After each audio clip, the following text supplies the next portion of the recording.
안녕하세요, 구독한 나무 여러분. 지난 영상에서 제가 다소 무겁게 이야기를 해서 다시금 상큼하게 돌아와 봤습니다. 이게 근래 읽고 있는 책으로 아이템을 만들다 보니까 확실히 그렇게 될 수밖에 없는 것 같더라고요. 변명은 아닌데. 이 더 피아트 스탠다드 이 책이 워낙 또 다크한 책이다 보니까. 그리고 저희 구독자님들이 30대 초반 제 또래분도 계신데 연배가 좀 있으신 분들은 댓글을 길게 길게 달아주시면서 제가 한 이야기 중에서 의견이 다르시거나 뭐 이런 것들을 알려주시잖아요. 뭔가 채널을 같이 무럭무럭 키워가 주시는 느낌이라 저는 너무 좋습니다. 유튜브를 하는 입장에서는 뭐 당연히 저만의 철학이 있고 생각이 있고 주장이 있을 수 있지만 늘 항상 더 유연한 방향으로 가고 싶거든요. 그래서 언제든 좋은 의견을 환영합니다. 사실 요새는 돈 이야기에 조금 더 포커싱이 되어 있기는 해요. 왜냐면 이게 무슨 타이밍의 장난인지 모르겠는데 부동산은 지금은 저는 잘 모르겠고요. 이 다른 자산 가격들이 변동이 너무 심하다 보니까 제 주변 또래 지인분들의 부부싸움이 너무 많더라고요. 특히 남편분들이 답답한 마음에 대출까지 내서 돈을 베팅을 했는데 이제 아내분들은 "왜 그런 도박을 하고 있냐. 이혼이다." 이러면서 결국 같이 갚아 나가는 수순? 약간 그런 쪽으로 가고 있는데 모든 단어가 좀 조심스럽네요.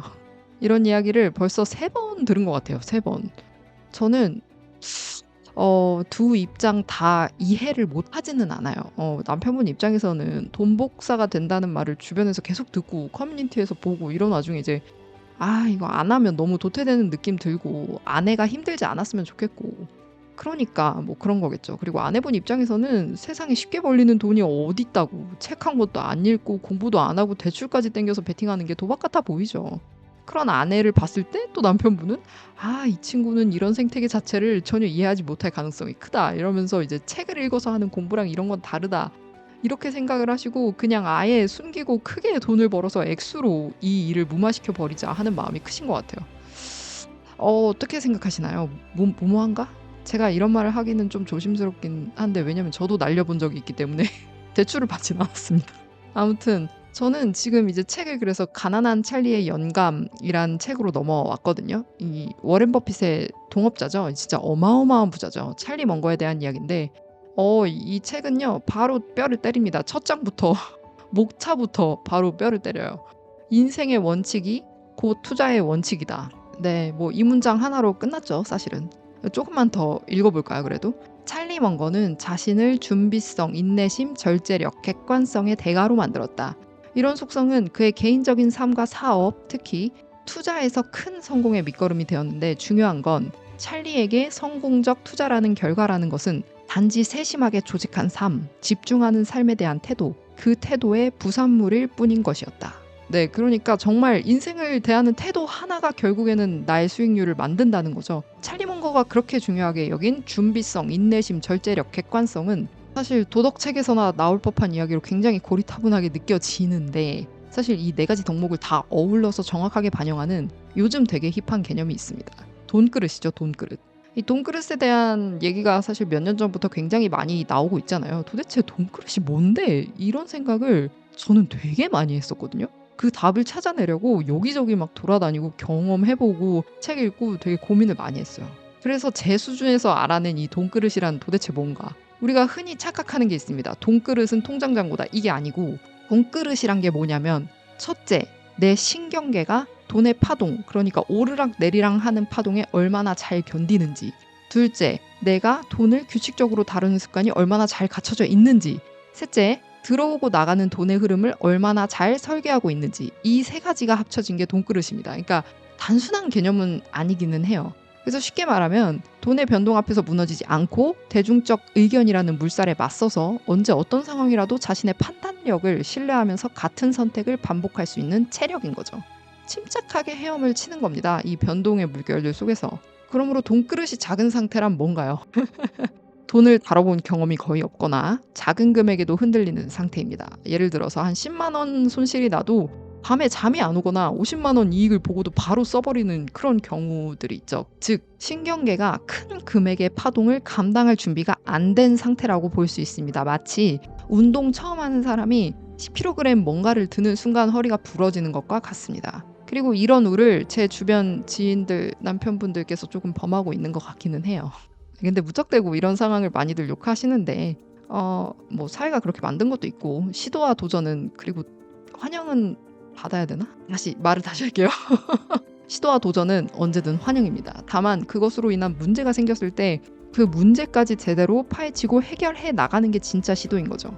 그러므로 돈그릇은 결국 마음의 흔들림을 얼마나 최소화시킬 수 있는가가 핵심입니다. 탈진하지 않는 거죠. 흔들림은 있을 수밖에 없습니다. 다만 그 흔들림, 즉 마음이 들고 뛰는 이 변동폭을 얼마나 최소로 가져가느냐, 이게 핵심이에요. 가령 계좌가 하루에 뭐 마이너스 1%, 마이너스 3%, 뭐 이런 식으로 빠졌을 때 잘 자고 잘 먹을 수 있는지, 10만 원 손실에도 밤새 차트를 붙잡고 있으면 아직 그릇이 작은 겁니다. 제가 이렇게 흔들려서 결국 청산을 당했는데요. 아무튼 예정된 리스크 안에서 손실 때문에 감정이 출렁이면 안 돼요. 자신만의 룰 시스템으로 대응해야 하는 거죠. 그러니까 앞으로 이야기할 3가지 방법이 돈그릇이라고 대변되는 이 마음 회복력을 키우기 위해서 존재한다고 생각하시면 돼요. 그 첫 번째 방법으로는 규칙을 준수하는 능력입니다. 내가 정한 진입, 추가 진입, 손절, 익절, 비중 조절, 갈아타기 이런 규칙을 지난 한 달 동안 혹은 지금까지 있었던 투자 기간 동안 얼마나 지켰나, 혹은 이런 규칙이 아예 없을 수도 있죠. 이익이 나면은 막 규칙을 무시하고, 뭐 손실 나면은 막 갑자기 즉흥 베팅하고, 이거는 그릇이 제로에 가깝다고 찰리 먼거는 은연중에 팩폭을 때립니다. 나 얼마 벌었어, 대박, 이게 아니고 매일매일 규칙을 준수한 횟수로 나를 평가하는 습관을 들이는 게 핵심이에요. 그리고 두 번째, 현금 흐름을 지켜야 됩니다.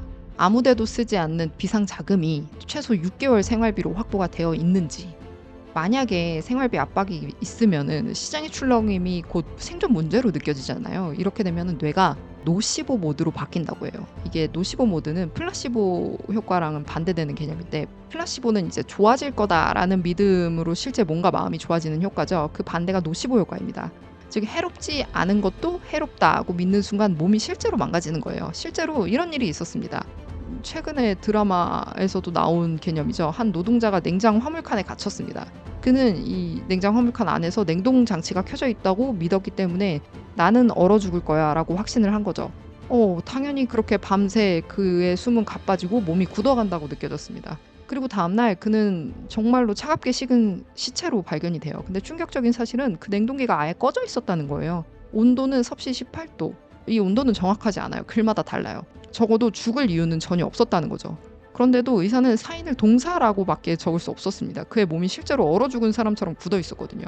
이게 바로 노시보 효과인데 플라시보 효과보다 더 셉니다. 왜냐하면 우리는 부정적인 방향에 사로잡히면 훨씬 더 그걸 실감나게 느끼잖아요. 투자에서 노시보 효과도 엄청난 위력을 발휘합니다. 생활비 압박이 있으면 시장 변동을 볼 때 뇌가 그냥 숫자의 변화를 보는 게 아니라 이거 떨어지면 나한테 닥칠 상황이 아찔하다라는 느낌으로 막 다가오게 됩니다. 그렇게 하락이 생존 위협처럼 느껴지면서 뇌가 공포 불안에 잠식이 되죠. 이게 바로 노시보 효과인데 제가 해본 결과 생활비 때문이 아니더라도 이 투자만이 내 인생을 구원할 무언가로 여겨지게 되면 노시보 효과에 빠지긴 하더라고요. 이게 무슨 말이냐면 이제 응당 현실에서 마주해야 되는 회사 일, 뭐 사람 일, 해야 할 일들 이런 것들이 어느 순간 하찮아지고 너무 싫어지게 되면은 투자의 목을 매면서 노시보 효과에 빠지게 되잖아요. 그런 경험을 한 번쯤 해보셨을 것 같은데, 그런 의미에서 저는 그때 정말 많이 느꼈어요. 회사 일이 막 싫어지고 막 이제 투자로만 내 인생이 잘 될 것 같고 이런 느낌이 받았을 때 그렇게 나서 한번 꼬꾸라지고 나서부터는 현금 흐름을 창출하는 나의 현실 행위가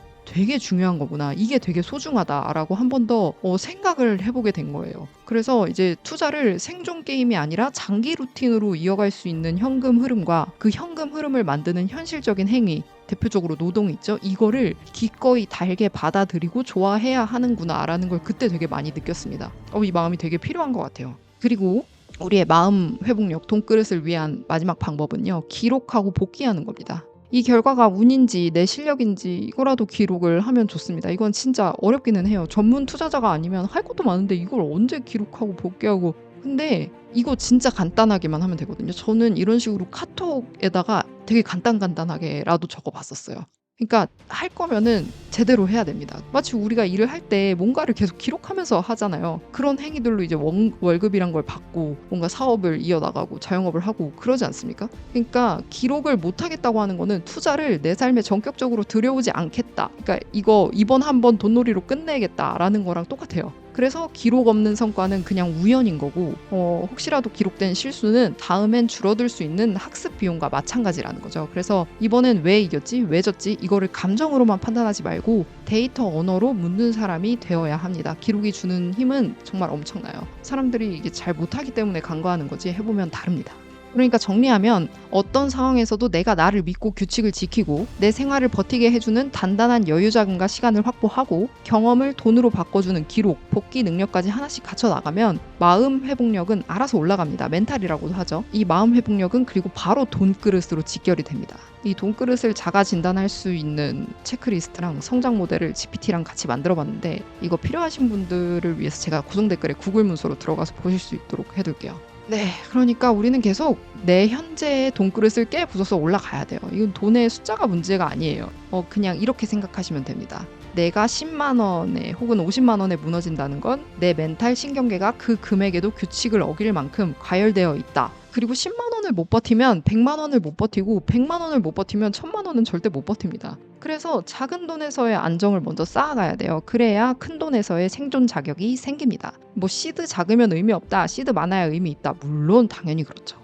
근데 이게 누군가의 돈그릇을 모르고 그렇게 일반적으로 사람을 몰아가는 건 저는 너무 나쁜 것 같아요. 사실 작은 금액을 차분히 굴리고 기록할 수 있다는 것에 대한 의미가 되게 큽니다. 이건 단순히 성격이 차분하다 이런 뜻이 아니고 작은 손실을 학습피로 처리할 수 있다는 이야기고요. 작은 수익을 시스템 점검표로 볼 수 있다는 이야기고요. 기록을 통해서 재현 가능한 패턴만 남길 수 있다는 이야기입니다. 이 세 개가 되면 뇌는 나는 돈을 다루는 사람이라고 자연스럽게 믿기 시작해요. 여기서부터 돈그릇이 자연스럽게 커집니다. 억지로 커지지 않아요. 얼마 가지느냐가 아니라 얼마의 변동을 규칙대로 견딜 수 있느냐. 이게 바로 돈그릇입니다, 여러분. 비단 투자에만 적용되는 이야기는 아니고요. 내 월급, 내 자산, 내 사업 전부 동일입니다. 내 돈그릇보다 큰 월급을 받고 있다. 그럼 어떻게든 내가 편안한 월급으로 돌아가게 돼요.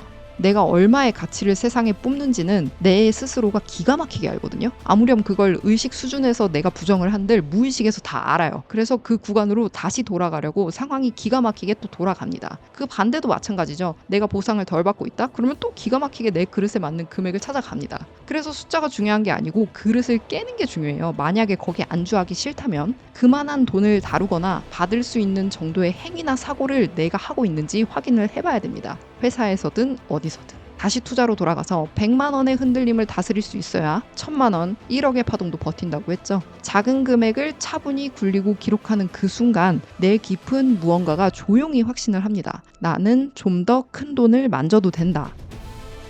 그래서 큰 시드를 한 방에 대출 껴서 넣으면 너무 위험합니다.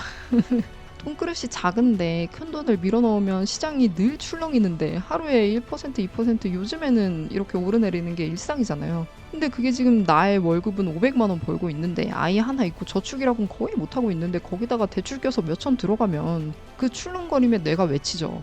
아, 망했다. 끝났다. 이 공포가 덮치면 차분한 판단은 당연히 사라집니다. 처음 세웠던 원칙은 기억도 안 나고 손은 자꾸 버튼을 누릅니다.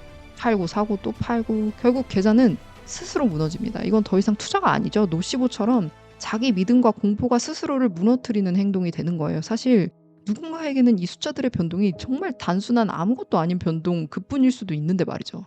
사람들이 작은 금액을 굴리지 못하는 세 가지 방해물이 있습니다. 조롱과 후회와 조급함. 이거 세 가지로 딱 귀결이 되는 것 같아요. 이 조롱이란 거는 이제 쪼잔하다, 그 돈으로 뭐 하겠냐 이런 식의 조롱글들이 정말 많잖아요. 작은 돈으로 투자를 시작하면 주변에서 비웃습니다. 하지만 그 순간에도 뇌와 신경계는 돈을 다루는 근육을 키우고 있잖아요. 만약에 내가 이걸 진지하게 임하기만 한다면. 그러니까 치킨값 벌고 있다 이런 식으로 폄하하지 마세요, 본인을. 복리는 작은 돈과 긴 시간 요 두 가지의 조합이 핵심 구조다 이것만 생각하시면 됩니다. 조롱은 사실 상대가 내가 쌓고자 하는 구조를 모른다는 증거지 내가 틀렸다는 증거가 아니에요. 심지어 조롱을 스스로 하시는 분들도 계세요. 그거부터만 멈춰도 많은 것들이 바뀝니다. 두 번째, 후회. 더 크게 넣었어야지. 아이, 정말 흔한 후회죠. 근데 이제 인생이나 투자에서 가장 흔한 착각이 결과론적 후회라는 거를 저도 뼈저리게 깨달았습니다.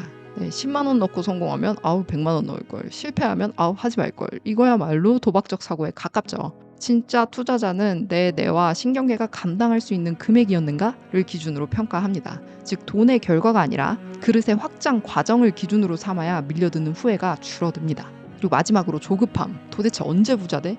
이런 생각이죠. 작은 돈이 커지는 과정은 너무 느립니다. 우리는 마치 나무가 자라는 걸 매일 눈으로 들여다보는 사람 마냥 조급해합니다.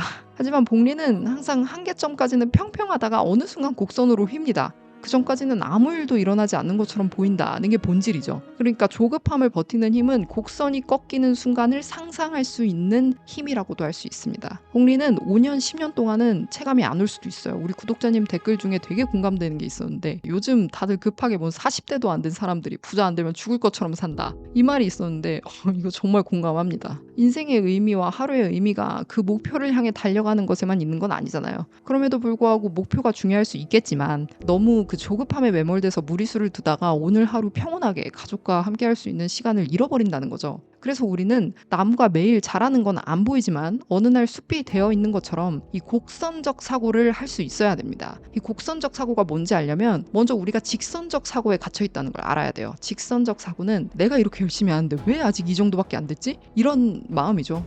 저도 그러니까 노력과 결과가 항상 1대1로 동시에 나타나야 한다는 기대감입니다. 공부하면 바로 성적 오르고 운동하면 바로 근육 붙고 투자하면 바로 수익 나야 한다고 믿는 거죠. 하지만 현실은 그렇지 않잖아요. 곡선적 사고는 이렇게 말을 합니다. 지금은 평평한 구간일 뿐 꺾이는 시점이 오면 반드시 달라진다. 즉 지금 보이는 작은 변화 없음을 실패가 아니라 누적 중으로 해석하는 태도입니다. 이 사고를 할 수 있는 사람은 당장의 성과가 없어도 버텨요. 왜냐면 알거든요. 곡선은 반드시 꺾인다는 걸. 복리와 성장의 영역은 좀 이런 식으로 좀 요상하기 때문에 복리를 가지고 세계 8번째 불가사의라고 부르는 게 아닌가 싶어요. 그러므로 내가 이 푼돈으로 뭐 하고 있지 싶어도 더 크게 넣을 걸 하는 후회가 들어도 언제 부자가 돼? 라는 조급한 속내가 들끓어도 절대 불필요하게 복리를 중단시킬 필요가 없습니다. 결론은요. 직선적 사고에 갇힌 사람은 내가 이 나이인데 아직 이 정도밖에 안 됐네 라고 말하면 포기합니다. 저도 마찬가지였죠. 이제는 아는 거죠. 하다 보면 꺾이는 순간이 온다. 그러니까 노시보 효과가 죽음을 불러온 것처럼 이걸 역이용하는 거죠. 삶에 대한 긍정적인 확신은 진짜 변화를 불러올 수도 있다는 얘기로 바꿔보는 겁니다. 여기서 중요한 거는 실감나는 확신이에요.